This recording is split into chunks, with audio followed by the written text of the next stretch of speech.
Welcome to the Real Estate Espresso Podcast, your morning shot of what's new in the world of real estate investing. I'm your host, Victor Menasce. On today's show, we're continuing our series on inflation. On today's show, the focus is what people on fixed incomes will do in the face of inflation. Most people in the general population don't have the entrepreneurial skills to design their own income streams. If they experience loss of income or erosion of income, the tools at their disposal are limited. They either continue their lifestyle by going into debt or they cut expenses. Increasing debt is a temporary solution employed by many, but this too has the effect of running out eventually and forcing financial belt-tightening. We see several forms of household cost reduction. Some will reduce their automotive expenses. They'll trade in for an older car or eliminate a car going from 2 cars to 1 to save on monthly car payments and insurance. You'll see people take in a roommate or rent a smaller apartment. I expect to see demand for smaller apartments and for smaller detached homes and townhouses to increase. The trend over the past 20 years has been towards larger and larger homes. Homes have grown in size by almost 50% in the 2000s compared to what they were in the 1970s. We can expect to see affordability drive purchasing decisions in ways that we've not seen in a long time. We can also expect to see more of the black market or gray market economy flourish. We'll see more people trading household goods using online marketplaces, and we'll see more people bartering for services. But if you're a real estate investor, that's not going to help your tenants pay the rent. In an inflationary environment, there's an expectation that the rising tide lifts all boats. Fuel goes up, food goes up, salaries go up, rents go up, houses go up. But the truth is, not everything goes up uniformly in a nice synchronized and orderly manner. We'll see those property owners with the lowest quality assets experiencing the greatest economic vacancy.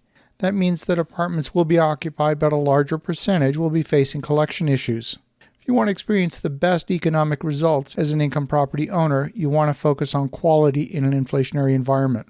If your tenants are accustomed to paying $3,000 a month for their apartment, then they probably have the means to weather a little bit of inflation, at least for a while.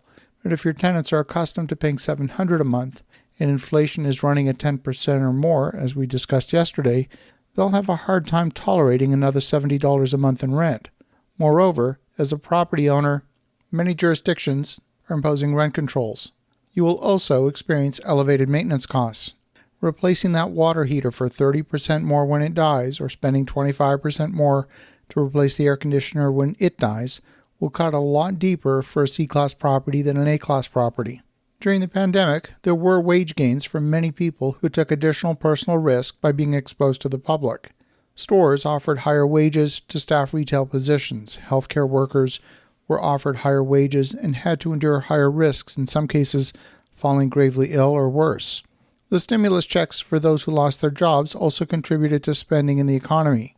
But the wage gains, which appear to have resulted in economic growth, have also contributed to inflationary pressures. The next wave of the pandemic is slowing economic recovery and job creation. There's a very real risk that the economy may stall. And if that happens, we will experience the dreaded stagflation. The last time we saw stagflation was in the 1970s in the wake of the OPEC oil embargo of the U.S. It caused fuel shortages, high energy prices, and high inflation in North America. Inflation shot up into double-digit territory and interest rates went up to 18% at the peak. Inflation was headline news back then on a daily basis. And guess what? It's starting to become daily news again today. We're seeing a lot of pent-up demand for housing. A recent survey conducted by eXp Realty found that 73% of respondents believe that owning a home is more important now because of the pandemic. And specifically, 80% of millennials said owning a home was now more important to them than ever before the pandemic. A recent survey of 2,050 people conducted by LendingTree found that 88% of Americans would rather own a home than rent. But about half of respondents who identified as renters, that is 48%, said they were worried they'll never be able to own a home. The biggest hurdle to home ownership, identified in LendingTree's survey, was the respondents' ability to afford a down payment. That was 54% said they would likely not afford a down payment.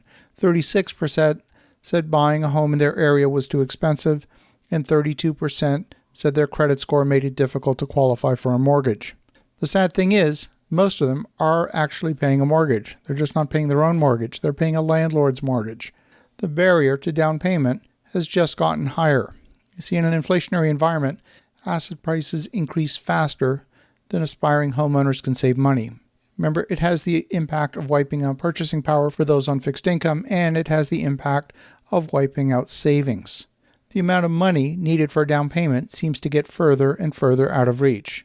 So in an inflationary environment, first-time home ownership is more difficult than ever. For those already who are part of the home ownership club, they can often translate their increasing equity into a more expensive property and move up the home ownership ladder.